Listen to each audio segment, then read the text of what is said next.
Револт и незадоволство поради високите сметки за струја кај жителите од Арачиново и Сингелик. На денешниот протест пред канцеларијата на Ивана во Бутел, тие побараа решавање на проблемот со високите суми, како и коригирање на сметките за струја. 4 месеца на секој месец по 1200 на поскап секој месец на фактурата. А иста потрошувачка е тоа.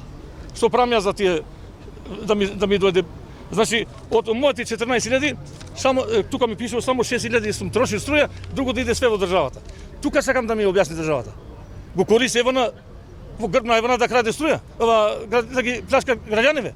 Граѓаните побараа намалување на сметките за електрична енергија, бидејќи како што велат, со нивните плати не можат да ги подмират своите долгови. Ние како семејство и како граѓани на оваа држава се соочуваме со високи сметки за струја, кои не се прифатливи за нас како семејство во кое само јас сум вработен. Веќе не знаеме што да правиме за да ги подмириме овие високи трошоци за живот.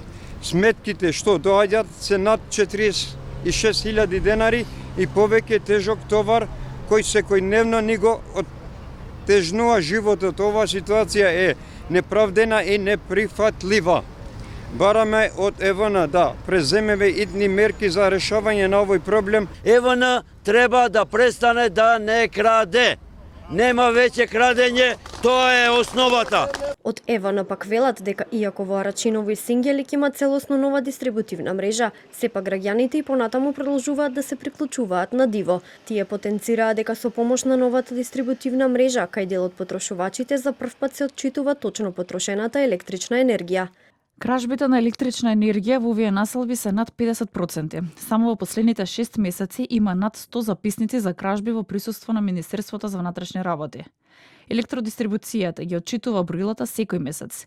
Иако согласно правилата за снабдување, компанијата има законска обврска да отчитува еднаш на 3 месеци. Процентот на отчитани броила на месечно ниво се движи околу 85%, а овој процент се зголемува на 95%.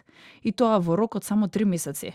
Инаку годинава, бројот на барање за корекција на отчитани состојби во периодот декември 2024, јануари 2025 е за 20% помал отколку во периодот декември 2023, јануари 2024. Ставовите остануваат спротивставени во очекување на корекциите кои ги прави ЕВН, а корисниците очекуваат помош и од регулаторната комисија за енергетика. Граѓаните на денешниот протест порачаа дека доколку нема намалување на сметките на струја и доколку нема корекции, ќе продолжат со протестите.